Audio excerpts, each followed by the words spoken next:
Hello बच्चों, मैं Shailendra sir. बच्चों, आप लोगों का जो प्रैक्टिकल वाइवा होने वाला है, तो आपको पहले ही आपको डेट बता दिए हैं कि जो है 2 तारीख से 9 तारीख के बीच जो है सभी प्रैक्टिकल आपके केमिस्ट्री, बायोलॉजी और फिजिक्स के हो जाएंगे। ठीक है। तो अभी तक एग्जामिनर साहब से वार्तालाप हो गई है। जैसे ही वो अपना डेट निर्धारित कर देते हैं बेटा, असंभवता है कि 2 तारीख को जो है आपका केमिस्ट्री का प्रैक्टिकल स्टार्ट होगा बेटा। तो जैसा कि क्लास में हम आप सभी को बता भी दिए हैं, 2 तारीख को बेटा आप केमिस्ट्री की चार्ट और केमिस्ट्री का फाइल लेकर आएंगे। और उसके बाद आप लोग ड्रेस में बहुत सावधानी से इस बात को सुनिएगा, विदाउट ड्रेस कोई नहीं आएगा। ड्रेस में सभी आएंगे बेटा।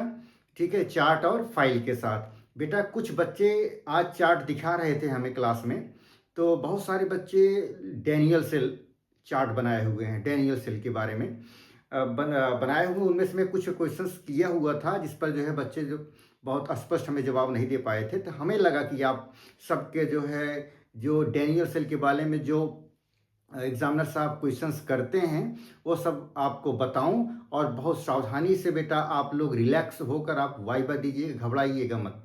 ठीक है बेटा, क्योंकि वाइवा आपका वह एक स्टेज है। अगर आपका थ्योरेटिकल प्रैक्टिकल कम भी सही जाता है, तो वाइवा अगर बेटा आप मतलब अच्छा चला जाएगा, तो मान के चलिए आप 30 नंबर पक हकदार हो जाएंगे आप प्रैक्टिकल में पाने के लिए। तो इसलिए बेटा डैनियल सेल के बारे में आज हम बताएंगे। जो जो बच्चे डैनियल सेल चार्ट में बनाए हैं, तो थ्योरेटिकल तो पढ़ेंगे ही पढ़ेंगे, और साथ में जितने क्वेश्चंस मैं बता रहा हूँ बेटा, इसको जरूर आप याद करिएगा। और दूसरी बात बेटा कि बहुत शॉर्ट क्वेश्चन, मतलब बहुत शॉर्ट आंसर बताना होता है। तो एग्जामिनर साहब बहुत छोटी सी क्वेश्चंस को पूछने के बाद और छोटा सा ही जवाब यस या नो, थोड़ा डिफिनीशंस के बारे में बहुत ज़्यादा एक्सप्लेन नहीं करना होता है। तो क्योंकि बहुत सारे बच्चों को लेना होता है, तो उन 3-4 क्वेश्चंस के लेकर आप सभी बच्चों को जो है रिलैक्स कर दिया जाता है। भैया आप ठीक है, आपकी जो भी आकलन एग्जामिनर साहब आपसे करना चाहते हैं, करवाना चाहते हैं, वो सब समझ जाते हैं बेटा पढ़ने में कैसा है बच्चा, सही है या नहीं सही है। तो ये सब चीज़ के लिए वाइवा मुश्किल से 4-5 क्वेश्चंस करेंगे। आप एक एक बच्चे से 4-4, 5-5 क्वेश्चंस होते जाते रहते हैं। तो आप बिल्कुल भी घबराइएगा मत बेटा। जो भी डैनियल सेल चार्ट बनाए हैं डैनियल सेल के बारे में, उनमें कुछ प्रश्न आप लोग जरूर ऐड कर लीजिएगा। इसको आप जो है राइट डाउन कर लीजिएगा, एक रफ में एक नोट बना लीजिएगा, जरूर याद करके आइएगा। ठीक है बेटा। डैनियल सेल डैनियल सेल के बारे में देखा जाए तो आप लोग इसको चार्ट में ऐसा फिगर आप बनाए ही हैं, बनाए हैं डैनियल सेल के बारे में। ठीक है। तो पहला क्वेश्चन, अगर जो चार्ट जो बच्चे एग्जामिनर साहब के सामने आप लोग आते हैं, तो जो चीज़ आप बनाए रहते हैं, तो पहला क्वेश्चन यही पूछते हैं एग्जामिनर कि आप बनाए क्या है। तो सबसे पहले आप इसको जरूर याद रखिएगा, चाहे डैनियल सेल बनाए रहिएगा, चाहे आप प्रयोगशाला विधि आप बनाए रहिएगा। कुछ बच्चे क्लोरोफॉर्म की भी जो है प्रयोगशाला विधि बनाए, तो इसके बाद क्लोरोफॉर्म का भी वीडियो आपको अपलोड करेंगे। और बहुत सारे बच्चे जो भी टॉपिक पे क्लोरोफॉर्म के क्वेश्चंस बता रहे थे, वो बहुत छोटे छोटे क्वेश्चंस रहा करते थे, हम सेटिस्फाइड नहीं थे। तो उसके बारे में विस्तार से मैं आपको क्वेश्चंस बताएंगे। और बच्चे फटाफट जो है चैनल को लाइक करें और सब्सक्राइब करें और शेयर भी कर दीजिए, ताकि इस वीडियो के माध्यम से उन सभी बच्चों के पास यह जो है वीडियो और प्रश्नोत्तरी प्रश्न चले जाए, ताकि उनका वाइवा अच्छा हो सके, चला जाए बेटा। ठीक है, आइए डैनियल सेल के बारे में जानते हैं। डैनियल सेल आप चार्ट में बनाए ही, ऐसे आप बनाए ही रहें। ठीक है।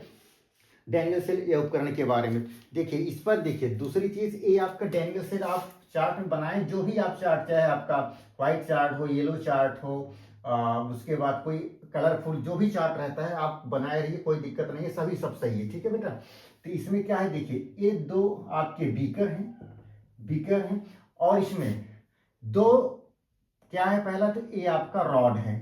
ठीक है, ये रॉड है, ये भी एक रॉड है। ठीक है। इस पर क्या है, जिंक की रॉड है। जिंक की रॉड को क्या बोलेंगे, एनोड बोल दिया गया।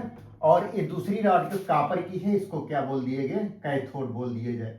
ठीक है। अच्छा, तो यह जो जिंक की रॉड है, पहला क्वेश्चन साहब से एग्जामिनर साहब ये पूछेंगे, तो बेटा डैनियल सेल होता क्या है, आप क्या बना के आएंगे। तो आप क्वेश्चन करते हैं सर जी मैं डैनियल सेल बना के आया हूं। तो एग्जामिनर साहब तुरंत पूछेंगे डैनियल सेल बेटा है क्या चीज है, क्या होता क्या है डैनियल सेल। तो डैनियल सेल के बारे में आप बता दीजिएगा, ये आप जरूर लिख लीजिए। डैनियल सेल क्या है, यह एक प्रकार का विद्युत रासायनिक सेल है। क्या काम करता है, जो रासायनिक ऊर्जा को विद्युत ऊर्जा में बदलने का काम करता है। पहला जो रासायनिक डैनियल सेल क्या है, विद्युत रासायनिक सेल है। जो क्या काम करता है, यह रासायनिक ऊर्जा को विद्युत ऊर्जा में परिवर्तित करता है। दैट इज कॉल्ड क्या हो गया, डैनियल सेल हो गया बेटा, ठीक है। अच्छा, दूसरा क्वेश्चन अगर उनके मन में चल रहा होगा जरूर पूछ लेंगे, डैनियल सेल को सर्वप्रथम विकसित कौन किया था, कौन विकसित किया था। ते भी आप दूसरा क्वेश्चन आप उनसे राइट डाउन कर लीजिएगा। एक ब्रिटिश वैज्ञानिक थे जिनका नाम था John Frederick Daniel. John Frederick Daniel ने इस डैनियल सेल को विकसित किया था, ठीक है। ये दूसरा क्वेश्चन आपका यहां से लिख लीजिएगा कि डैनियल सेल को विकसित कौन किया था, कौन किया था, ब्रिटिश वैज्ञानिक थे, उनका नाम था क्या, जॉन फ्रेडरिक डैनियल ने इसको विकसित किया था, ठीक है। थर्ड क्वेश्चन, जो धातु जो छड़ है, ये छड़ धातु किसकी किसकी ली गई है, पहला क्वेश्चन। तो क्या किया गया, किसकी ली गई, जिंक की ली गई है और किसकी ली गई है, कॉपर की ली गई है।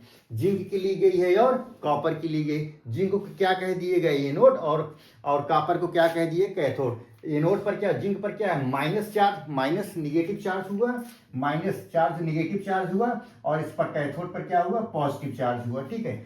ये और एक चीज सबसे बड़ी बात, जो यह इलेक्ट्रोड हैं, कि इलेक्ट्रोड कितने हैं, इलेक्ट्रोड कितने हैं, 2 इलेक्ट्रोड हैं। और दूसरा क्वेश्चन एग्जाम में साहब पूछ ले, इलेक्ट्रोड कहते किसको हैं। थर्ड क्वेश्चन आया क्या, इलेक्ट्रोड कहते किसको हैं। तो इलेक्ट्रोड उसको कहते हैं बेटा, आप इसको देख लीजिए, इलेक्ट्रोड किसको कहते हैं, जब किसी धातु की छड़ को उसी धातु के लवण के विलयन में डुबोया जाता है तो धातु की छड़ पर धनायन और ऋणायन आवेश उत्पन्न हो जाने की क्रिया को ही क्या कहा जाता है, हम इलेक्ट्रोड कहते हैं। अच्छा, अभी ये क्या किएगा, ये जिंक की रॉड है, जिंक की रॉड, जिंक की रॉड को जिंक सल्फेट विलयन में डुबोया गया, लवण के किसमें, जिंक सल्फेट के, इसको क्या कर दिया जाएगा, ZnSO4 कह दिया गया। जिंक की रॉड को जिंक सल्फेट के विलयन में डुबोया गया, ठीक है। और जो कॉपर की रॉड है, तो कॉपर की रॉड को CuSO4 के विलयन, कॉपर सल्फेट के विलयन में डुबोया गया है, ठीक है बेटा।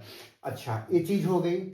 तीसरा क्वेश्चन क्या कहा जाता है, अच्छा इसमें कह लिया जाए कि सर जी जब यह इलेक्ट्रोड इसमें डाल दिया गया, दोनों जिंक की रॉड को जिंक सल्फेट के विलयन में, कॉपर की रॉड को कॉपर सल्फेट के विलयन में जोड़ दिया गया। अच्छा, इसके द्वारा देखिए इसमें जो कैथोड जो इलेक्ट्रोड लगे हुए हैं, इलेक्ट्रोड लगने के बाद देखिए एक जो है मैंने एक मीटर लगाया है, इसको क्या बोलते हैं, गैल्वेनोमीटर। इसको क्या बोलते हैं, गैल्वेनोमीटर। तो पूछ लिया जाएगा, एग्जाम में पूछेंगे बेटा गैल्वेनोमीटर करता क्या है, क्या काम करता है, ये भी आप लिख लीजिए।